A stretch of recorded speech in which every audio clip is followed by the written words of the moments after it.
never go back down. Hand over my heart, I do this for my town, I do this for my crowd. So turn me up real loud. My time, none of you people can tell me to stop.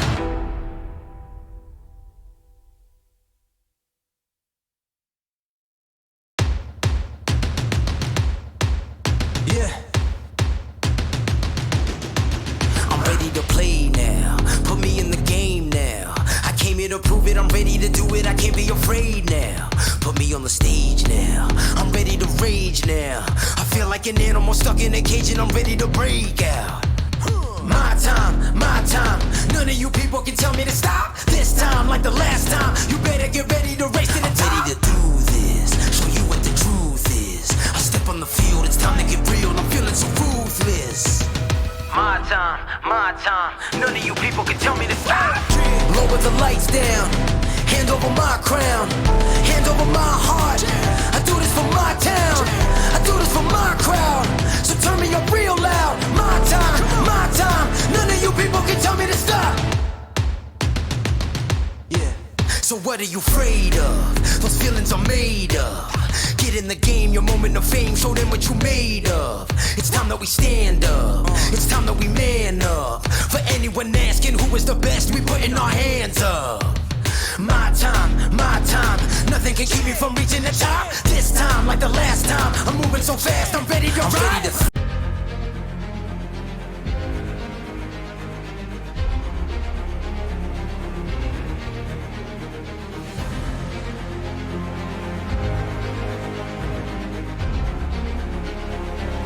This is fantastic.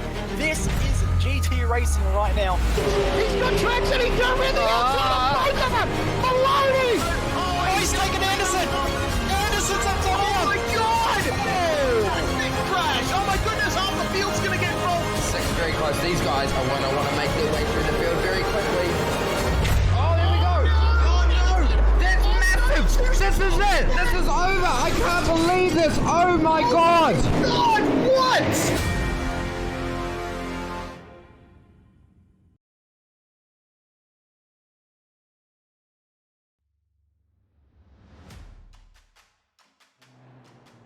Good evening and welcome to Simspeed TV for our coverage of the Australian Turbo Touring Car iRacing Series. Round 4 of the season takes us to Summit Point Motorsports Park out here in the USA as we continue our road trip across the North American continent. And as always, it's 2 races, 2 qualifying sessions coming up for us live right here thanks to Simfinity, RMS Race Management Service, RSW Graphics and Apex Imagery. My name is Ryan Jones. Alongside me in the booth is Cameron Dance. Behind the scenes is Jay Kennedy. And Cameron, heading into this race, we've suddenly got a championship that is extremely tight at the top. Yeah, we certainly do. It's going to be all or nothing from this point onward after the drama that happened last week out with the likes of Jackson Sudal and Harlow ending up way down the order in the second race and everybody else sort of shaking the order up. It's really mixed this championship up, and we've really got a very close title fight at the moment at the top between Ryan Jerk and Riley Preston, with Jackson Susan a little bit further back due to that problem that he had in race number 2, but nevertheless it's looking very, very close. Yeah, you can see the gap there, and of course Harlow, after getting taken out, now sits back in third, but excluding that race, he's 5 from 5 so far this season, so odds are on him bouncing back and taking the fight back to Jarek and Preston. 1 point at the top makes it extremely close. And it's pretty close for 4th on back as well. Just 6 points between Kananzi and Gardner.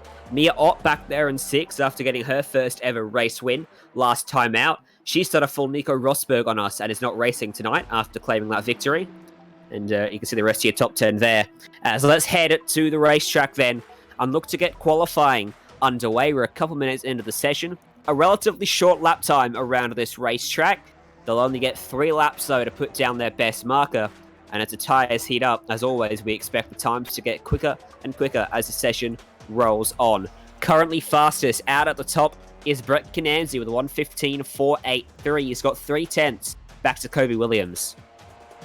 Yeah, currently that order looking rather familiar at the moment with these early laps coming in with Kananzi and KB Williams at the top, and Eclipse 1-2 at the moment with Dylan DeMona not too far behind. But the likes of Harlow and that are still yet set repetitive lap times at this stage, so we'll see where they possibly end up. But at the moment, it's going to be very, very close. It is. As where does Sperry's lap put him? It was invalidated. Of course it was. So where is Jackson Susan Harlow? He's back in 14th. So that was a shocking first lap for him by his standards. And only 2 cars behind him at the moment. So he's looking for a massive improvement. Ryan Jerick hasn't put a lap time down yet.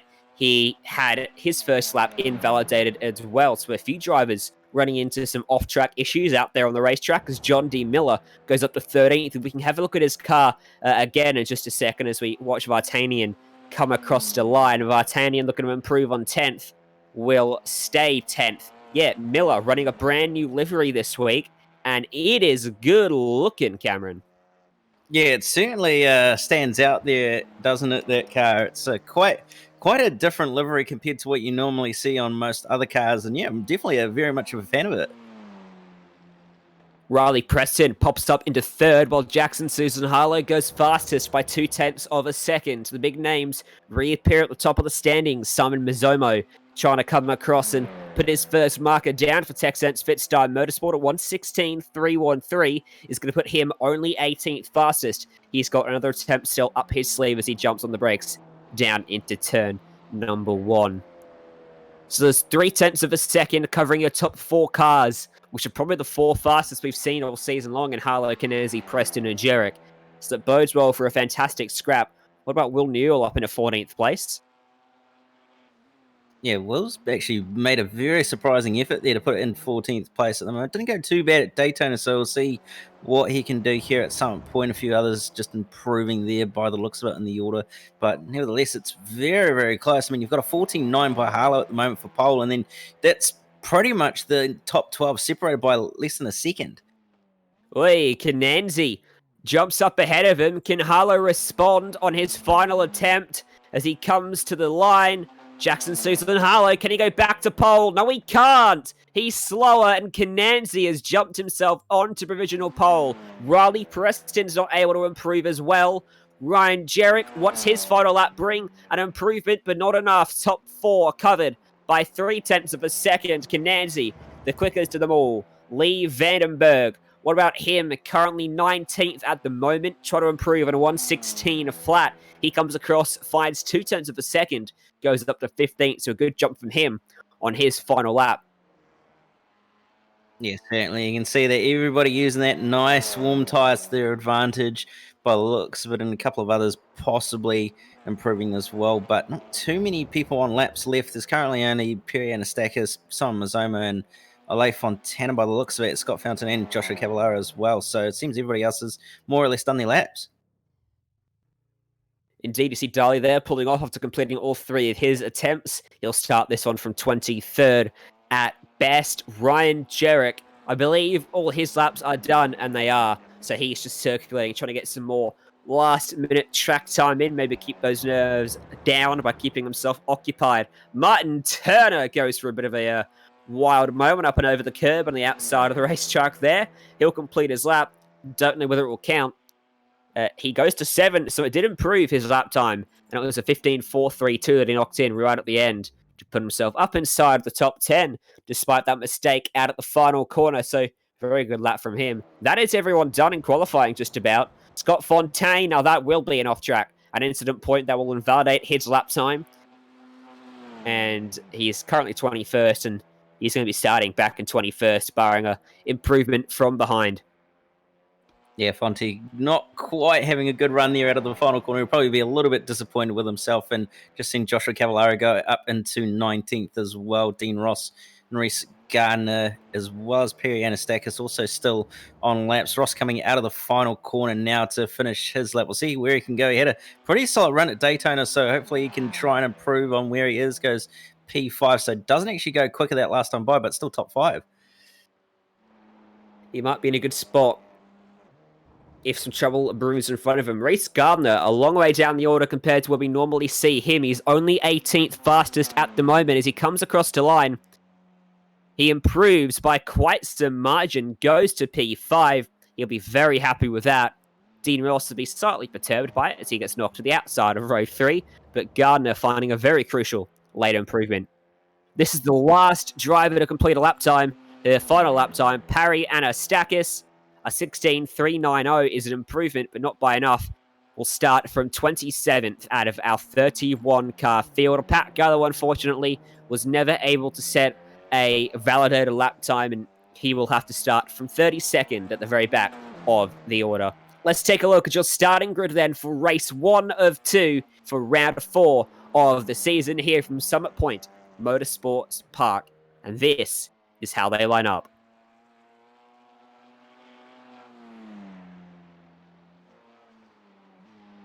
Front row for Brett Cananzi and Jackson Susan Harlow, Riley Preston and Ryan Jerrick starting just behind them. Reese Gardner and Dean Ross off of row 3. Ahead of Scott Hasler, that's a good result for him. And Martin Turner from 8th. Kobe Williams and Dylan DeBono are rounding out your top 10. Row 6 gonna be John Miller, followed by Mario Vartani and Michael Yip and Ashley Norman on row 7. Row 8 will be Matthew Spencer and Lee Vanderberg, followed by Reese Howell and Simon Mazzoma on row 9, and rounding out the top 20 on row 10, Joshua Cavallaro and Sam Ross. Hamish Cleland and Scott Fontaine starting off row 11. Sebastian Murray Wesberg and Will Newell 23rd and 24th. Benjamin Dahlia and Grant Matterford just behind them. Perry Anastakis and Jake Sperry share row 14 together. Ole Fontana, Stephen Grimer, your top 30. And the field rounded out by Ira Felberg and Pat Gallo. You can see there two race control two race control members up here in the session to cast their eye and their verdicts over proceedings in today's race. It's a tight racetrack. We might see a bit of carnage today. Track temperature is 33 degrees. As seen through the normal for this series, we're sitting right in the middle of the temperature range. Not too hot, not too cold. 10-minute sprint race to kick off this evening.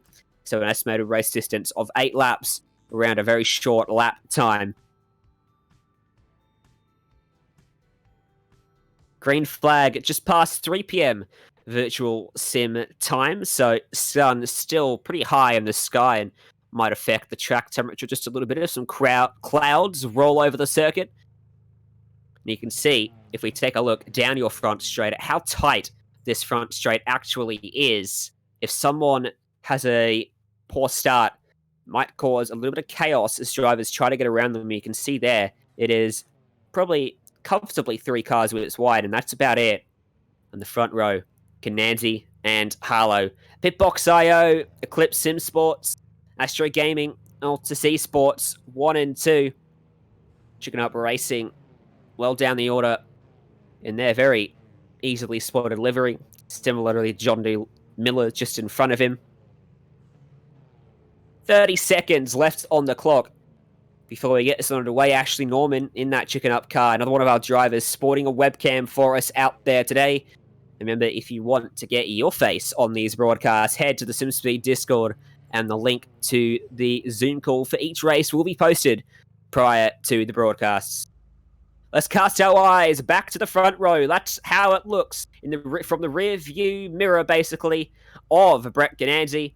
But now he's going to have to cast his eyes to the gantry and await those 5 red lights as the timer goes 3, 2, 1, and the red lights will come on. Those revs will rise, and here from Summit Point Motorsports Park, we shall go racing as the green flag is in the air, and that's a good start for Cananzi. Similarly so for everyone inside that top 6, a very even start in fact. As we make our way down into turn 1, Harlow does not want to be caught on the outside as he ducks and weaves and sits in behind. Behind him though, Ryan Jerrick trying to improve his spot as he lunges around the outside of Riley Preston.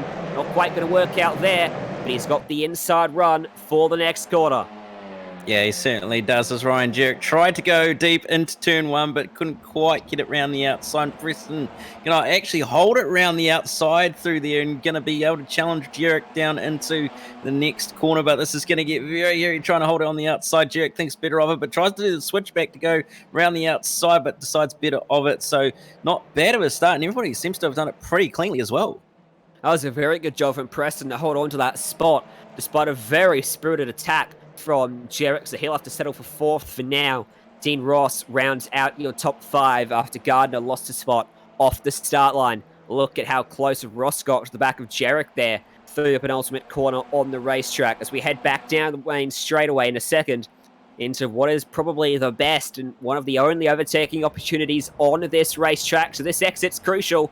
It's a shocking exit for Preston, still out in the grass. He rejoins now, but all the momentum swings in favour of Ryan Jarek, and he will swoop on by down the straight before they even jump on that brake pedal. Preston will have to relinquish the final podium spot. He'll have to try and fight back as he gets up into his back bumper through the middle of the corner. That gives some speed to Dean Ross behind on the wrong side of the racetrack, though, for turn number 2 here. Well, it's not necessarily the wrong side of the road, as Preston showed on the lap previous, and Preston off the road again. Remember, Jarek's actually ahead of Preston in the championship as well. So this is going to be helping Jarek also being ahead to get another point over Preston in the championship and just extend that gap ever so slightly. But at the moment, that's a very long train for that final spot inside the top 5. You've got the likes of Jarek, Preston, Ross, Gardner, and Turner not too far behind. It's a very busy train, and literally all it's going to take is one mistake and they will lose about 2 or 3 positions. Yes, of course, don't forget the way the point system works here in the Australian Turbo Touring Car iRacing Series. Whoever finishes ahead of the other one, Jarek and Preston, will head into race 2 as your championship leader. You get a point per position with 50 points paying out for the win and a point worse off there on down. As look at that, Jarek trying to defend, trying to shake that draft away as he drives it down the right-hand side, now edges it back to the racing line. That opens up the inside door for Preston. He showed his nose, was late on the brakes, but not quite late enough, as behind them, Reese Gardner lunged around the outside of Dean Ross.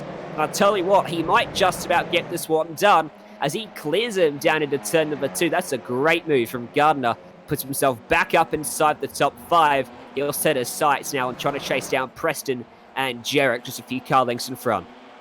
Yeah, great move by Reese to go around the outside at turn 1. Possible to do, but very difficult because you don't want to wash yourself out too far wide and end up losing yourself any positions or time, which is very easy to do, especially in these cars. But we've had a big wreck at turn 1, apparently, involving a few cars, and it's a chicken up racing car and Mario Vartanian, and that's not gone too well for Ashley Norman on the inside. Lost a tyre in the process of that, and it continued as... Who was that? Flying over the embankment on the inside to miss that. Vartanian went around. Might need another angle of this. Joshua Cavallaro was caught up in it as well. Looks like he might have got caught on the embankment on the inside of the racetrack. Here's a chopper cam shot of it. There's Cavallaro up in front. He's all by himself at the moment, but then it sort of erupts in front of him on the brakes, trying to pick a line through it. Just gets clipped by the rear end. And it was Dahlia that climbed the embankment, got some airtime to slip his way through that. And that takes out about 3 or 4 cars in the end. One of the factors of racing on such a tight track. Yeah, very, very unfortunate for a number of drivers. Anastakis, Grimer, Spencer, Metaford, Vartanian, Ross, Newell, Benjamin Dahlia, Joshua Cavallaro, Hamish Cleland, all caught up in that in some form or another. So, a number of drivers involved in that crash, and it's one of those tracks that really you don't have many options to go in terms of trying to avoid an incident, especially with the fact that there's grass either side of you. So, it's really difficult and really unfortunate that sort of incidents happen. But nevertheless, it is one of those natures of this track. Out at the front, with just a few minutes remaining, Kananzi leads Harlow by not much at all, just under half a second. Harlow was a 10th quicker last time by, so he's not letting him get away that easily. Jarek continuing to fend off Preston behind for 3rd. Preston at the moment looking at potentially losing a solitary point in his fight for the championship lead, opening it up to 2 points ahead of race 2. If he gets ahead, he'll lead by a point heading into race 2. Yeah, he certainly will, and that's exactly what Jarek's going to want. He's going to want to hold on to this lead to try and gain more points over Riley Preston at the moment. He did actually get a better run into that final corner that last time by, which was quite interesting, but it seems that Preston had enough on the brake pedal to just get close enough. But again, Jarek seems to be slightly stronger on the exits. He does. I think probably aided by the fact... Oh, here we go. Preston almost got to his right-hand side. He does get to his right-hand side. Gets into his right quarter panel, to be exact. Turned him sideways, but he lifted off, allowed Jarek to recover. And as a result, the positions stay the same. But Preston looking aggressive here. Bring back to that point about his exits being stronger. Preston's using up all of and a little bit more than the racetrack on the exit of most of these corners, which is probably hurting his momentum just a little bit. He's a slight touch wide of the apex there. Keeps all fours on the racing surface this time by. And he's got to watch out because Gardner has closed up to the back of these guys. He's quicker than both of them by 2/10 last time by. So he might play a pivotal part in how this shapes up with 3 minutes and just under 30 seconds left on the clock. Yeah, Reese doing a fantastic job at the moment, and yeah, it's really actually showing that Reese has done a pretty good job to have the pace that he has. He's shown some really good pace in this last season or so, so clearly is able to contend for those top spots, but just can't quite seem to find a way past it at the moment by the car of Riley Preston. But it was very strong to brakes as well, especially in a turn one that last time by. So if he does get close enough, he might be able to stick it up the inside and get by. Should be 3 laps to go when we come across the line. Depending on when exactly they cross it, looks like it might be reasonably close between a lap short or not. In fact, it might be 2 laps to go when we come across here. Will be 2 to go. Confirmation, I should say, from our race director. As again, Cherrick tries to shake that draft down the main straight. There's not much he can do. With it being such a narrow straight, there's not much he can do in the way of weaving to really shake it like you would normally try to do as much as you can on the main straight of a racetrack with someone's tucked right up behind your rear bumper. But still, he's got enough of a margin and enough pace. Only a tenth slower last time by. Some laps he's equal. And at the moment, that's all he needs to be doing. Between the top 2, the gap is still at half a second, so it doesn't look like Harley's got the gusto to close down Kananzi. Yeah, he doesn't quite have it in him to justify getting on pie at the moment, and Gardner's dropped off a little bit as well in that last lap or so, so it's going to be all about just between these two at the moment, and Harlow seemingly struggling to try and keep up with Kananzi here as well, which is rather interesting.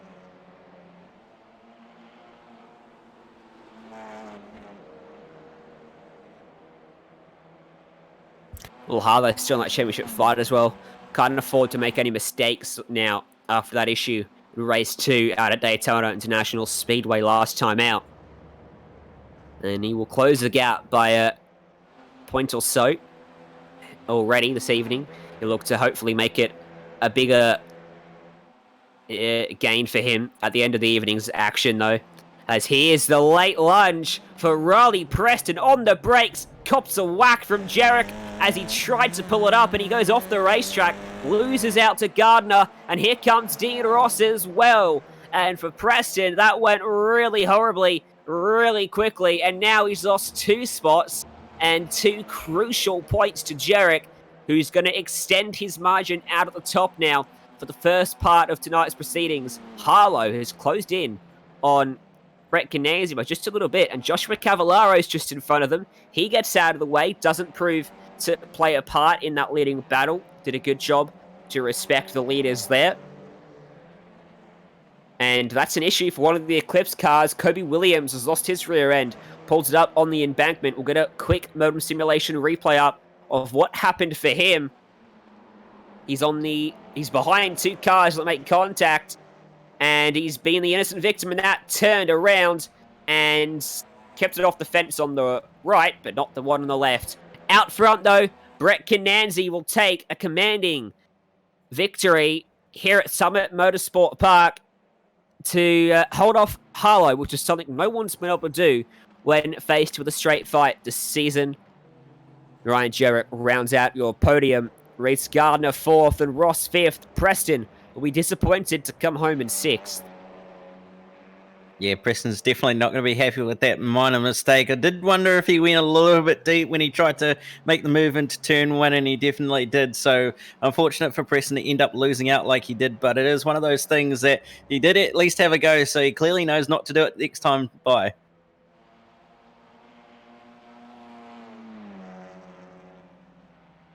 Well, the good news and the good thing about this format is there's still time to bounce back before the evening's done. You can still claw some points back, and it's not over with yet. It's still incredibly tight at the top. And we can't wait to see how this one continues to evolve with 2.5 rounds left in the championship. Stay tuned here on Simspeed TV. Qualifying and race 2 coming up from Summit Point Motorsports Park.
iRacing, you wanted the best, you got them 4 abreast. Often imitated, never duplicated. The greatest show on dirt, the world of outlaw.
this is fantastic.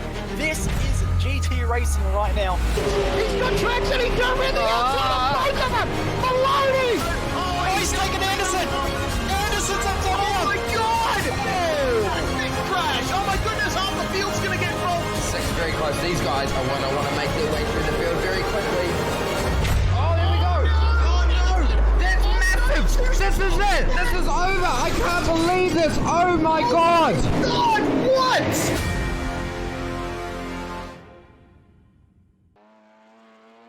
Welcome back to the coverage here on Simspeed TV of the Australian Turbo Touring Car iRacing Series Season 3, Round 4, from Summit Point Motorsports Park.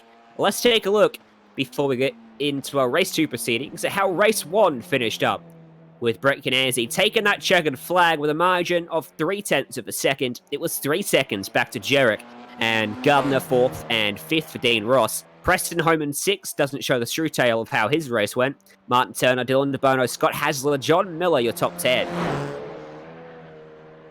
And just outside the top 10, you got Michael Yip and Simon Mazzomo, followed by Reese Howell and Hamish Cullen, Grant Medford, and Sebastian Murray Westberg in 15th and 16th. 17th and 18th is Benjamin Daly and Mario Valtanian, and then Lee Vandenberg and Sam Ross rounding out the top 20. Take a look at your other 12 drivers in the field who finished towards the back of the pack or had some issues, including all of those caught up in that big incident off the exit and towards turn 2 almost. It carried on for quite some time, didn't it, on the early stages of race 1. So qualifying for race 2, will it see a shake-up in the order, Cameron? Because, well, Canazzi, he had the pace in quali, he had the pace in the race. Jackson Susan Harley, for the first time all season, after making it to the checkered flag, didn't actually take the win. Yeah, so it'll be very interesting to see actually what comes of this race. And we saw the likes of Reese Gardner have some very strong pace. There we go. The likes of Riley Preston be there or thereabouts until an unfortunate mistake happened. And then obviously the likes of Kobe Williams and a few others, not too bad in qualifying, but didn't have the race go their way. So we'll see what happens. And obviously with a pit stop in this race, it's going to spice things up even more. And a very interesting pit exit as well, which leads basically straight onto the racing line. So possible carnage ensues, but who knows? You know what we always do in qualifying we haven't done yet today, Cameron? What is that? A lap of the circuit, narrated by our racing expert, Cameron Tance. Alrighty, well, here we go. On board with Sebastian Murray Westberg coming through the final sector now to finish his first lap, or first flying lap at the moment. Comes through the final corner, trying to set the run up for turn number 1. Runs nice and wide out to the edge of the circuit, trying not to hit the dirt as well so you don't spin the wheels up or anything, and heading it down the shortish but longish straight, trying to make sure your delta is nice and in the right direction for hitting the brake pedal at the 3 cone mark to put it into turn 1. You can go very deep here, but it's also very deceiving in that you can brake a little too late if you dare try go any deeper, but hugging that inside as well through the right hander. Then we come up to turn 2, very fast left-hander, and Seb's just touch the grass there, which you obviously don't want to do, using all the curb on the right-hand side on the exit before using that little bit of pavement on the left to help you get the entry for turn number 3 before heading into the tight left for turn 4, and then another hairpin for turn 5. Hugging that inside as much as you can before getting on the power, being nice and patient, but not too patient, to try and get a nice run through the turn 6 and 7 complex, hugging the apexes as much as you can and hugging the inside for the second to last corner, running right out to the edge of the track and using as much as you possibly can to get a nice run and be as smooth as you possibly can. Coming through the final corner now, Sebastian Murray Westberger's nice apex hit there and running right out to the edge of the track again, using a little bit of the grass there, and might have hurt his momentum a little bit, but comes across the line, and it's going to be a 1 minute 16.1, puts him 13th. Not much room for rest on this racetrack, extremely busy around the back of the circuit, the main straight. The only time you get to breathe for just a moment at Summit Point. Michael Yip, he puts down a 1:15.4, which I believe was actually invalidated, as he stays towards the back without a time registered. Riley Preston, Brett Cananzi, Jackson, Susan, Harlow. That's your top 3. So Preston's jumped up then after struggling to make some overtakes in race 1, falling back to 6 as DeBono goes up into 8th place. Good job from him. Kobe Williams currently sitting in 5th place behind Reese Gardner. Ryan Jarrett is only 6 at the moment. Currently struggling a little bit is Ryan Jarrett, although we'll see what he can do on his 3rd flying lap at the moment. Really pushing it at the moment is the car of Ryan Jarrett, but Riley Preston coming through the final corner now to finish a lap, his 3rd lap and final lap as well. So we'll see what he does across the line this time by. Currently sitting on pole by a nice little margin. Is he going to extend that out? No, yes he is, by a pretty reasonable amount. And Harlow's actually not going to go quicker, but Cananzi goes to P2. Harlow improved momentarily to the top of the sheets, then got knocked back to 3rd by Preston and Cananzi. Ryan Jarrett comes across the line, looking to improve on a 15.336 to 15 flat, and it puts him into 4th. It's very tight up at the top 3. Jarrett only 4th then, ahead of Reese Gardner in 5th. So Preston then, looking to be a provisional pole sitter. What could Reese Gardner do? Can he get his first ever pole in the series? No, he can't. He stays up in 5th, which seems to be where he qualifies each and every round almost. Very consistent he is. Got Fontaine 27th at the moment, a 1:15.731 is his attempt, putting him into 13th. That's a PB, I think. Yeah, actually pretty solid lap there by Fontaine to put it inside that top 15 actually, and pretty sure it is a PB. Like you see, Lee Vanderberg goes up to P8 as well by the looks of it. Mark Turner, I think it was, moved up to P9. So a couple of movers and shakers on the qualifying times at the moment. You might notice as a whole, the lap times are a lot quicker than they were for our first qualifying session of the evening. Well, that's because the track temp is almost 10 degrees cooler, so there's a lot more grip out there for these drivers. They can push the car a lot closer to the limit of their performance without making a mistake. Dean Ross, currently only 24th. He's often so good in qualifying. He hasn't quite extracted that pace so far in this session, but he's only on his 2nd lap now, so he's left it late. He's still got another attempt left after this. Look for him to improve here as the clock winds down. Coming up to the final corner, this is crucial. It'll make or break this and the next lap. If he gets it wrong or right, looks like he got that one pretty right. Kept it all on the racetrack, carried a lot of momentum through the middle of the corner. Across the line for the end of lap 2, it's a 15.3. That puts him to 10th. Now as he begins his final lap, he'll look for another improvement. Yeah, he certainly will. And a very solid lap there to put himself in P10 with that lap. Didn't do too bad in race 1, so he'll be hoping try and have another good run in race 2. But Ole Fontana, another driver on their final flying lap to join Dean Ross, and those that are yet to still complete all their laps, currently running a little bit wide there through the final sector and looking like it's a bit of an average lap by the looks of it. Well, that's not very nice, is it, Cameron? Well, if you miss an apex, let's be honest, it's not going to be a PB, is it? Yeah, on a track like this, where it is so short, you can't afford to make those mistakes. It's the longer tracks, somewhere like Daytona, maybe, or Sebring, where if you make a slight mistake, you can probably get away with it. But at a lap time just over a minute, can't afford to make those mistakes. It's 1:16.5 for Ole Fontana. So it does improve, but not by enough. Dean Ross, through the final quarter, currently sitting at the back of the top 10, trying to find his way up, maybe towards the top 5 as he comes across the line. 15 flat, goes to 4. Fantastic lap from Dean Ross. Puts himself on the outside of row number 2, alongside Jackson, Susan, Harlow. Yeah, fantastic lap there by Dean Ross to put himself P4, and who again continue that nice run that he's having tonight. He'll be hoping to try and go one better and try and get on that podium in the race, but he's got a tough ask ahead of him with those ahead of him, and looking like Preston's going to be in the box seat here to take revenge on those extra points that Jarrett got in race 1. And this is how they'll line up for race number 2, with everyone's qualifying session coming up to its conclusion just before the time ran out on the clock. Preston and Cananzi share the front row, so Cananzi gets knocked back a spot from race 1. Harlow, similarly, will have to start from 3rd instead of 2nd. Dean Ross from 4th. Ryan Jarrett and Reese Gardner occupy row 3. Dylan DeBono up inside the top 10 again with Kobe Williams, Lee Vandenberg, and Martin Turner. Just outside the top 10 on row 6, Ashley Norman and Scott Hasler. Row 7, John Miller and Will Neal. Row 8, Scott Fountain and Grant Matterford, followed by Pat Gallo and Sam Ross. On row 9 and row 10 will be Mario Vartanian and Joshua Cavallaro.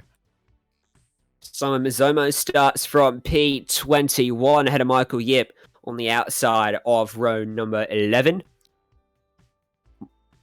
Perry Anastakis and Sebastian Murray Wesberg are starting on row 12 ahead of Matthew Spencer and Hamish Cleland. Benjamin Dalio, Reese Howe on the 14th row, and the field rounded up by Orley Fontana, Jake Sperry, Ira Fellerberg, and Stephen Grimer. Your 32-car field is set and getting ready to go racing for the final time today from Summit Point Motorsports Park. As I mentioned already, track temp a lot cooler than race 1. About 10 degrees cooler, so a lot more grip available. It's almost 7 p.m. virtual time when we hit the green flag, which is why the track is naturally not as hot as it was at the middle of the afternoon that we had for race 1. 17 laps, the estimated race distance for race 2 is double the length of the first one. Don't forget, they have to make a pit stop at some point during this race. It can come anywhere from the end of lap 1 to the beginning of the white flag lap, as you see Sperry there, getting ready to go racing on his controller. One of the only drivers, the only driver in the field to race on a controller. Does a commendable effort despite that.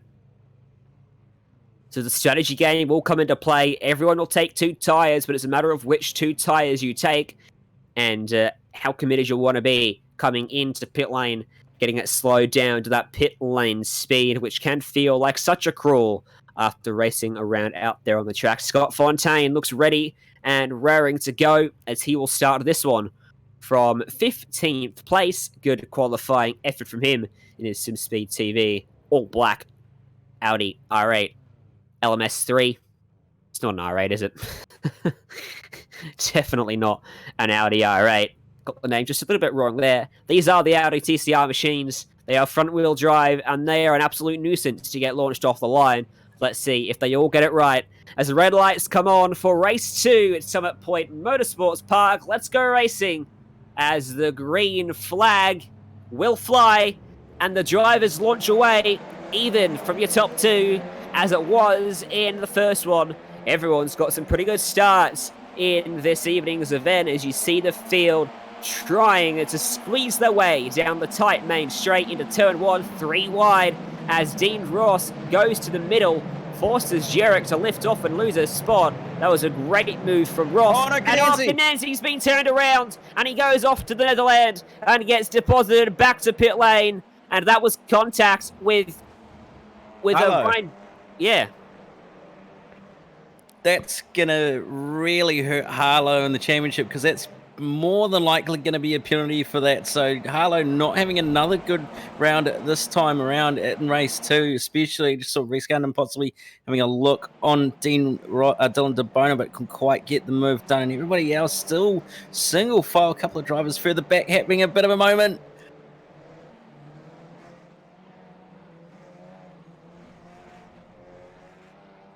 Sperry. It was Sperry that went around the Eclipse machine, taking a bit of the grass through the penultimate corner as Jarrett trying to defend from Harlow. Very unfortunate for Gananzi to end up so far off the track that he ended up getting deported back to pit lane by the Summit Point Raceway staff. And he will have to wait quite some time before he can get back out onto the racetrack. At least Jarrett and Harlow as your podium sitters. Dean Ross trying to fend off Dylan DeBono here, who's attacking his back bumper, almost pushing him out of turn number 1. Don't think he's got the momentum to make a move at the inside of turn 2, but Ross under a lot of pressure as DeBono does lunge up the inside. He doesn't quite get the car there, gets into the left-hand side door. Ross holds onto it. DeBono is looking aggressive as Gardner lurks behind. Yeah, Gardner's in a perfect position to take advantage if these two come together at the moment, and we'll see what happens. But Harlow has been given a drive-through penalty by the sound of it, so opportunity for him, but they're still going at it. Ross and DeBono, and Reese is sitting there with nowhere really to go, but DeBono is going to just get on by Dean Ross finally. Bit of contact in that move. Wonder if Ross might return the favour as Gardner gets a tremendous run out of the penultimate corner. Ross moves over to defend and takes the inside line as Gardner onto the grass. 2 tyres sends him into a wild ride out towards the what's it called? The sand trap and the grass. He rejoins, loses about half a dozen spots, maybe more, as Jackson Susan Harlow completes his drive through and rejoins back in 16th place.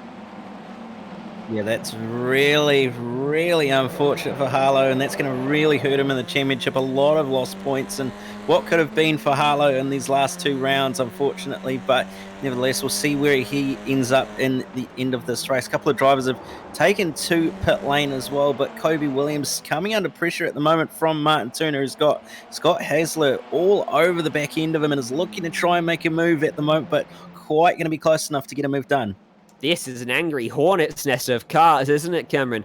A lot of drivers being very aggressive into this battle pack as Will Neal looks up the inside, instead gets into the inside of Ashley Norman and sends him out into the weeds, and he will rejoin back in about 15th place, just ahead of Michael Yip. So he will be none too pleased about that. Dean Ross has found his way back ahead of Dylan DeBono in P3, and now he dives down onto pit road to take his scheduled pit stop and his 2 tyres to remove himself from that battle pack. Look at the exit from Kobe Williams. He's going to be attacking Dylan DeBono now down this main straight. DeBono defends, and Roy Williams has to look to the outside. Wheel to wheel into the braking zone on the wrong side of the racetrack for Williams. The Eclipse car, will it go for the crossover? He tries it, as behind Turner almost gets into him. He can't quite get to the inside, as again, now he looks for a way by, but DeBono is stern in his defense. Yeah, certainly. DeBono's trying to defend as much as he possibly can to hold off Kobe Williams. He's doing a fantastic job putting pressure onto DeBono, but just behind them, they've also got Martin Turner and Scott Hasler, and they're not too far behind, so they don't want to be too aggressive as Martin Turner looks to try and put a move on Kobe Williams, but doesn't quite get close enough to make it happen. But you just see they're so close, and it's just going to take such a small mistake before anyone ends up making any progress. Will Newell tried to use the hip and shoulder move to get by Scott Hasler. That didn't quite work out for him, as we ride on board with him now in behind that number 02 machine of Hasler. Anyone down onto pit road at this time by Martin Turner and Kobe Williams. Both dived out into the lane to take their 2 tyres, and they should rejoin somewhere around the car of... You know, sometimes I think I've got short-term memory loss, Cameron, because I can't even remember who pitted last time by. Dean Ross was the car that pitted last time by, so he is coming down the short chute out of the second and last corner, so we'll see where they end up, and Ross now coming through the final corner, so it's going to be reasonably close as to where they're going to come out in relation to them, and Ross is going to jump both of them. Not too surprising, they were being held up on that lap, and even a lap of being held up can be a massive margin, not to mention Ross was already a couple car lengths in front when he came down to pit road himself. So battles continue out on the racetrack. Mario Vartani at the back at the moment in 9th place behind Matterford and Sam Ross for 7th. This one is Jackson Susan Harlow just behind them as well. Hasn't made a stop yet. Just that drive-through penalty which has dropped him down the order. Yeah, it certainly has. And looks like Will New has been given a drive-through penalty as well for that contact earlier on. Scott Fountain coming down into the lane to get his pit stop out of the way. Reese Howell will join them as well. So a couple of drivers starting to really use this clean air to their advantage to try and gain something out of it. But nevertheless, it's looking like it's going to be a pretty tight battle though between Matterford and Vartanian into turn 1 as Vartanian looks to the inside and a little bit of contact between the two of them. But Matterford will just hold on, and Harlow getting involved in this battle as well. He's yet to make his actual pit stop, so it's going to really shake this up a little bit, but Vartanian's just going to let him by. Battle at the front, as you saw for a moment there, is down to 0.2 of a second. It's a poor lap so far for Preston after being quicker last time by. Jerrick's close right up to the back of him. Preston needs to finish ahead of Jarek here to keep the margin at the top relatively small after a lackluster finish to a great battle between himself and Jarek in race number 1. Let's see if either of these guys dive it down into pit road and get out of the battle with 12 minutes left on the clock. It doesn't look like that's going to happen. Not yet, at least. Out of the final corner. Good exit for Preston. That'll save him down into turn 1 for a potential attack from Jarek. In fact, the whole last half of the lap, he managed to pull quite a bit of time on Jarek. Yeah, he actually did. Jarek with a... Well, Jarek actually slightly quicker that last time by, but he did manage to have a bit of a lack of pace in certain areas compared to Preston. So Preston may be having a setup that matches these cooler conditions a little better. Who knows? It's going to be very close, and Preston will be doing everything he possibly can just to try and keep this advantage in his favour. Again, Preston not shy to use a little bit of the sand trap or the grass on the outside of the corners, trying to maximise his straight line speed in that car as Kobe Williams now looking up the inside for P17 here. Door to door, almost trading paint, but he's got preferred line down here for turn number 1. He's up into P17 now, but on the brake, Supreme around the outside, but later on the inside of the racetrack, and inside prevails, as it so often does. Preston's opened up even more on this lap. He's starting to fly out the front. Yeah, he's pulled a very solid gap out from Jarek. That's about two car lengths or so, which is quite significant when you compare it to the fact that they were basically bumper to bumper the previous lap. So Jarek clearly lacking a little bit of pace here, and probably do wonder if he's maybe going to try and follow Preston and forward pit stop, or whether he's going to pit early. And Matterford currently under pressure though, well, putting pressure onto Mario Vartanian, who's going to have to try and go defensive here into turn 1, and Matterford's going to break a little bit later, but was not going to be able to get the move done. Trying for the crossover move, not quite going to work. He's got to run though. Can he squeeze to the inside of Vartanian? No, Vartanian going to defend that inside line. Not going to relinquish P6 that easily. And you can see on the side of their rear windows as well, they've got the LED display of their current position in the race, which is rather helpful from a spectator's standpoint.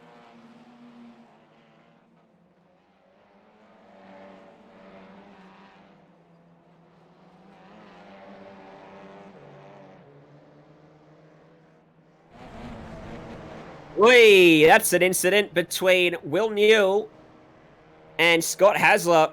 Hasler back to the pits. They were caught up on the embankment there. How did they end up in that position, though? So there's Newell up the inside, trying to follow, I believe that's Ryan Jarek through. And they just make contact. Newell into his right side door, up and over the little hill he goes. And Hasler somehow was deported back to pits, and Newell wasn't. Yeah, that's a really odd one, actually. Don't quite know how one's ended up being sent back to pit lane and the other hasn't. Really unfortunate there for the car He was deported. Yeah, that's weird. Sent back to pit lane. It's America, don't forget. You've got a point. I'll give you that one.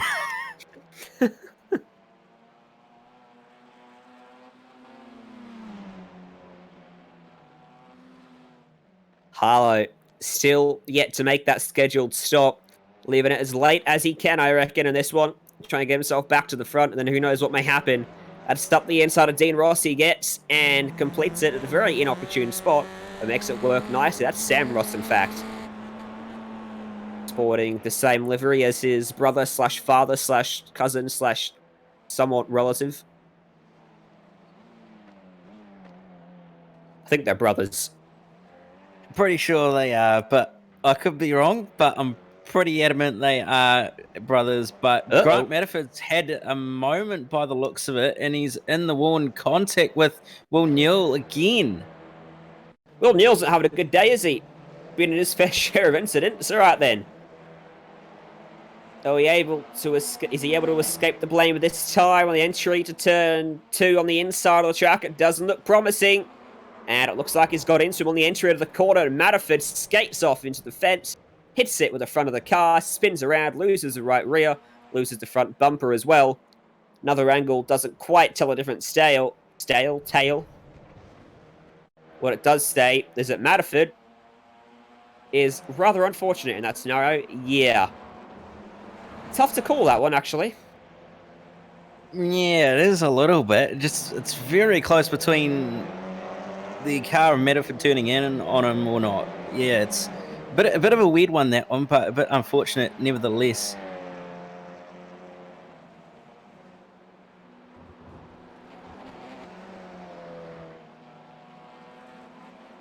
Battle resumes between John D. Miller, who we ride on board with, as he tries to attack one of the Pitbox IO Audi TCR machines. That's Kobe Williams just in front of him. One of the newer signings to that team, and done a pretty good job so far in the series since joining. Yeah, Kobe doing a pretty good job. Then you can see he's actually pulling away from the car of John Miller just ever so slightly, but just enough to sort of break that draft and get a little bit of a gap to focus on what's ahead of him instead of having to look in the mirrors every 2 seconds or so. But Harlow has made his pit stop and now has just come out behind Kobe Williams. So Harlow hasn't actually lost all that much out of this.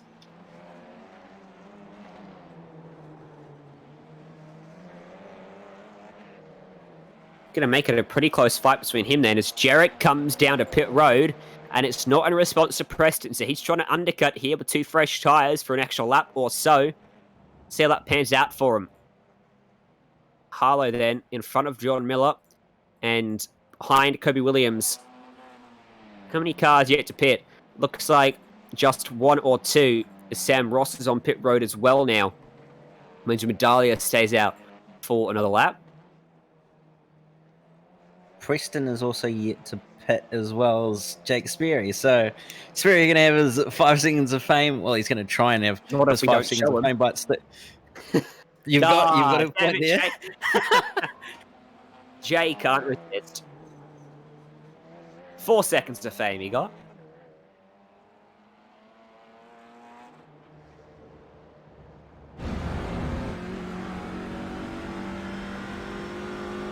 So, where does Jarek rejoin? Just in front of Dean Ross. So he rejoins in provisional P2, doesn't lose anything down on pit road. See how the outlap is for him though, in terms of a potential gain on Riley Preston, who immediately responds and brings it into the lane. Just about got it pulled up in time. Remember, we've seen some curious issues with unexplainable long stops over the course of the seasons in this series. Hopefully, for Preston's sake, we don't see another one here as he jets up on the virtual jacks. And he'll hope he rejoins in front of Ryan Jarek, who's only just coming up to the penultimate corner now, so stationary for such a long time, aren't you, in these cars? Yeah, they certainly don't take 5 seconds like you would in a Formula 1 car. Obviously, don't quite have the center locking bolt on at the wheels, but Preston is away, and Jarek is actually going to get this one if he can have the run, but not quite going to be close enough. It's going to be pretty tight on the brakes, on the warm tyres. He gets to his outside. Preston struggled to pull it up there. He was weaving in the braking zone. And the top 3 are under a blanket there because Dean Ross is right behind it as well. This race erupts as we get down to just under 4 minutes to go. Jarek is right there on the back of your provisional race leader, Riley Preston. Dahlia and Sperry still yet to make their pit stops in this one. As out of turn 2 we go, and down into turn 4 we go for a look up the inside. Preston goes deep to cover it off. Yeah, Preston's just got to hold on for a few more minutes here. There isn't long left in this race. There's only about 3.5 minutes, so not too many laps of this circuit, but it's very, very tight between these top 3, and lap traffic going to be starting to get involved as well, just to make things a little bit more spicy and help this battle start to get ever so closer. But it's really going to be all about who's going to come out on top. Jarek still has that points advantage in this championship after that race 1 finish, but this is going to help Preston if he can just hold on ever so slightly. Fontana giving a bit of an advantage to Preston. Jarek inexplicably deciding to drive down the right-hand side of the racetrack. and not take the slipstream of Riley Preston. Add that to the list of unexplainable things he's done in the last couple of weeks, including not pushing his teammate to the win at Daytona. Sperry exits the track on stage left as the leaders navigate by them. What about turn 3? Does he have a look here? Turn 2, sorry, he doesn't. Preston's under a lot of pressure now. He can't seem to find the pace he had before the pit stops. Yeah, he can't quite seem to find the pace, although Jarek's going to have this little bit of draft that Preston is giving, and Ross going very deep on the brakes to try and get as close as he possibly can to the back of Ryan Jarek. But Jarek's just trying everything he possibly can to find a way past. Can't quite do it, and Ross is just sitting in behind here waiting for a mistake from one of these two, or possibly these two coming together, which could very well happen if they're not careful. It's going to be under 2 minutes, but more than 1:14, so it's going to be 2 laps to go when we come to the stripe here. And potentially, the last good overtaking opportunity will come as we begin the final lap, because it's down at turn 1, the most likely scenario to make it stick, as Preston moves it over, trying to cover off Jarek, who now looks to the outside. Can he swoop around the long way at turn 1? This is going to be tight on the brakes. He wakes later, but it's just too big of a radius as they make contact. And Preston, for the second time today, is off the track across the front bumper of Ryan Jarek's car.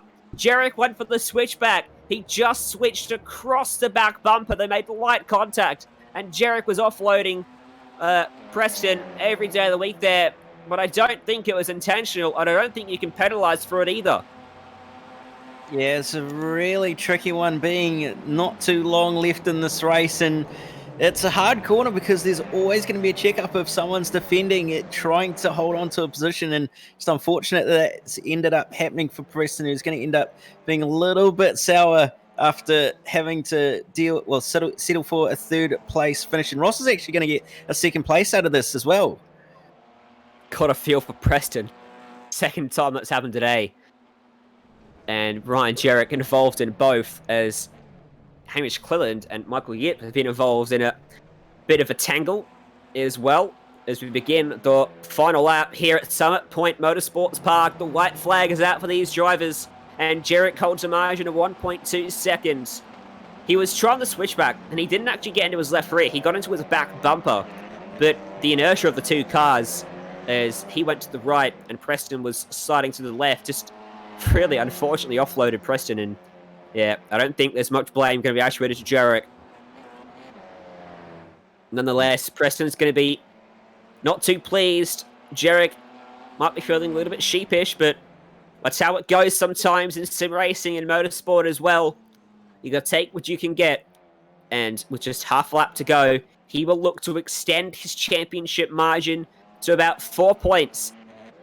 Now, as we head into the final 2 rounds of the championship to conclude Season 3 of the Australian Turbo Touring Car iRacing Series, 2 more corners to navigate here at Summit Point for the Pitbox IO, Eclipse Sim Sports driver of Ryan Jarek.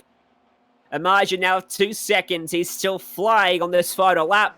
Through the final quarter, Ryan Jarek is going to take out race number 2, round 4 of the season, as he takes that checkered flag. And it's a good victory for him, and one that comes at a very timely opportunity in the championship. Yeah, it certainly is. So Jarek going to have the advantage heading into the next round of the championship. Sam Ross is just going to hold off Reese Gardner as well across the line. And some very, very close battles regardless in this race. And who would have thought that it would have come down to the second to last lap for that win? Indeed, the pit stops playing a role in the excitement game in this race, as they so often do, as the rest of the drivers come across the line.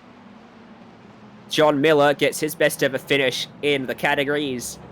Stoked with that. P6 for him. The man from the USA performing well at his home tracks. Let's take a look at our race results from race 2 then, and how the whole field finished up.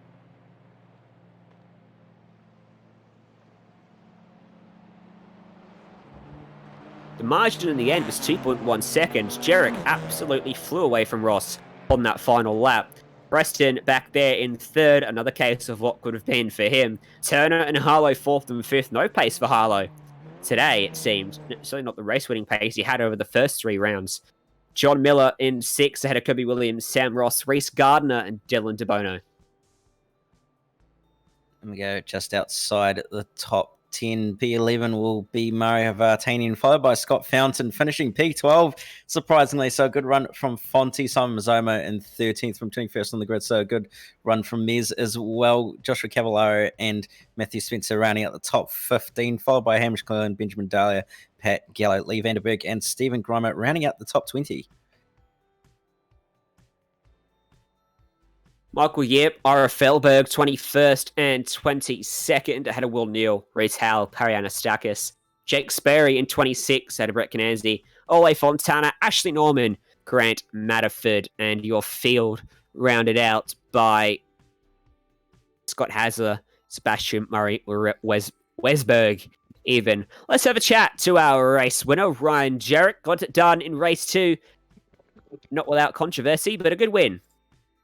Yeah, thanks, guys. It's a tough one to celebrate. I know my teammate Brett got taken out of contention and he had mega pace, and then there was the incident at the end. You and Preston seemed glued together today, didn't you? You had that same incident twice this evening.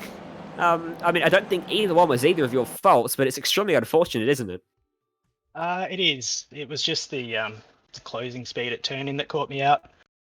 He was a lot slower on the apex than I would have anticipated both times. So the contact was only light, but unfortunately in that corner it just pushes them straight forward. Indeed. In terms of your strategy, it seemed like Preston had the measure of you over the first stint in the race. You made your pit stop a lap earlier, and from that point on, it looks like you were just all over him, absolutely hounding him for the race win. Were you saving your tyres up in the first stint? What was the go there? Yeah, at first I was just trying to keep it clean, hit my marks, and make sure I don't wear the tyres out. I wasn't too fussed about trying to make a move then, but when I saw how much I gained on him at the end, that's when I thought I'd really give it a go.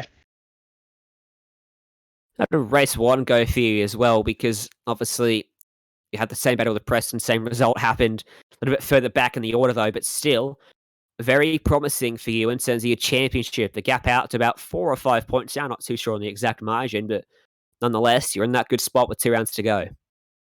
Yeah, looking good. As tonight shown, anything can happen. So I won't get ahead of myself yet, but looking good so far.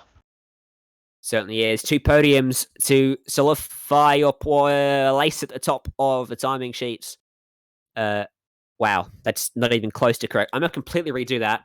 2 podiums to solidify your place at the top of the championship table. Going to be a good confidence booster heading into rounds 5 and 6. Who got it done for you tonight? Who do you want to thank?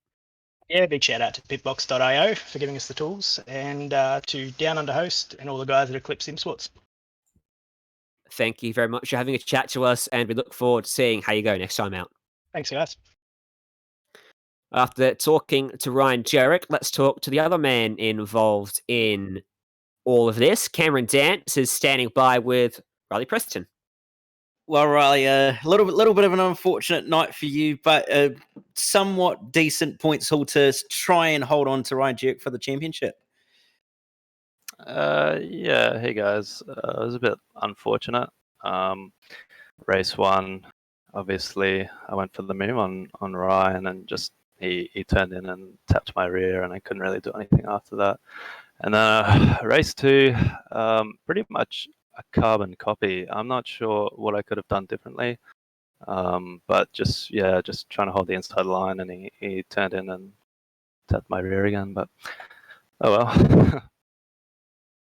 Well, certainly is a difficult track to pass on, and one that does tend to have its incidents. Were you worried at all about the lack of possible passing opportunities at all, or were you just focused on more or less just staying ahead of everyone? Yeah, mainly just focused on getting out at the front early and trying to stay there. Ryan was very, very quick early on in the stint, and I pulled a little gap, but he brought it back quite quickly. And after the pit stop, he must have had a very good lap after his pit stop, and which brought us very close together, unfortunately. Well, with Bella up next on the calendar, what's your aim, and are you looking forward to it at all?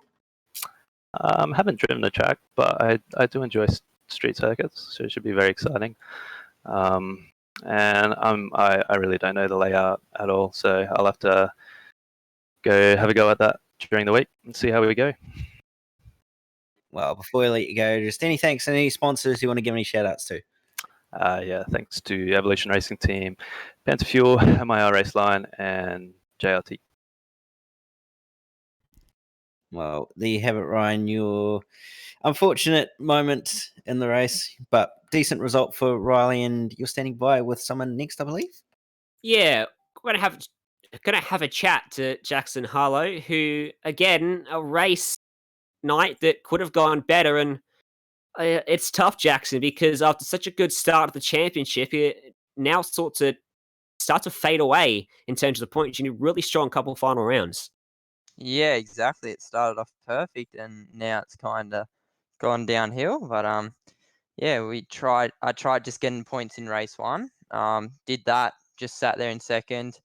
Brett was fast, and then yeah, race two.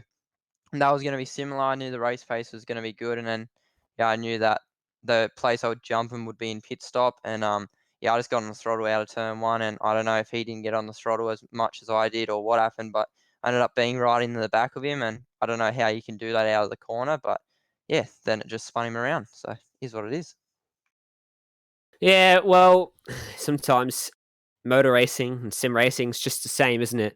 It doesn't quite go your way, no matter what sort of pace you have. But you still got 2 rounds coming up. You're still well and truly within the fight, and also C Sports are a very fast team. You're very well suited to them with your pace you have. You've still got to feel a little bit of hope and some confidence that you can wrestle this back. You see what's happened to you the last round or so. You know that similar things may happen up the front, but hopefully a good fight. Yeah, no doubt about it. It's not over. I won't give up, and yeah, I'll give it all I got and try and win the next 2 rounds, all the races to finish the season off. And there's no reason why I can't do that. I started off the season well, so yeah, I'll try and finish it well. Belle Isle is next. It's going to be a massive shake-up, I think, of the usual running order because you cannot afford to make a mistake on that place. It's a concrete canyon. Your thoughts on that place? Yeah, I like Belle Isle. I like all the ones with the wars. That you got to be committed or you're going to be slow. So yeah, we'll really see who's going to be quick there and who's going to be slow. So yeah, we'll see who's committed enough to be the quickest and who's not committed enough to be the quickest. It should be quite an interesting evening. Before we let you go, who do you want to thank to? Who do you want to give a shout out to? Just all the Ultra C Sports guys, Logitech G, Cube Controls, Astro Gaming, Modem Simulations, the Chiefs, and Cams Federation Australia for yeah all the support. Thank you for joining us and having a chat after a difficult night, and best of luck for next round. Cheers. Final thoughts then, Cameron, as we wrap up our coverage tonight. We look forward to the final 2 rounds of the season and Belle Isle next time out. Gonna be very interesting at Belle Isle. I'm actually quite looking forward to it, seeing these TCR cars have a bit of a fang around a street circuit for once. Haven't actually seen these sort of cars drive around a street circuit yet, so it'll be interesting to see how they go and what sort of battles we might see. But nevertheless, it's going to be all about just damage limitation for Ryan Jerick at this point, with the fact that he's got a decent margin over the car of Riley Preston now. Indeed he does. It's all going to come to a head in not too long here on the Australian Turbo Touring Car iRacing Series live on Simspeed TV. If you want to stay up to date with all the action, make sure you like and subscribe to us across social media at Simspeed Sports Network on Facebook, and Simspeed TV on Instagram, and Simspeed over on YouTube.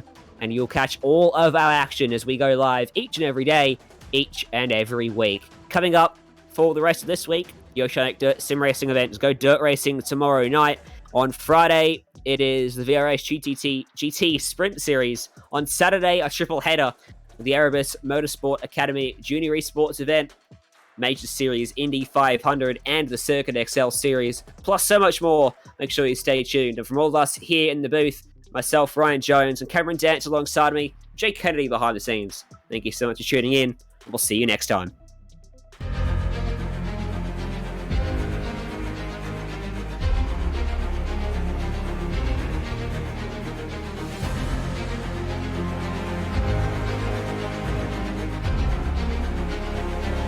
This is fantastic. This is GT Racing right now. He's got traction, he's got rid of the outside of both of them! Maloney! Oh, he's taking Anderson. Anderson's up to Oh my god! Big crash! Oh my goodness, half the field's gonna get rolled! Second very close. These guys are want to make their way through the field very quickly. Oh, there we go! Oh no! That's massive! This is it! This is over! I can't believe this! Oh my god! God, what?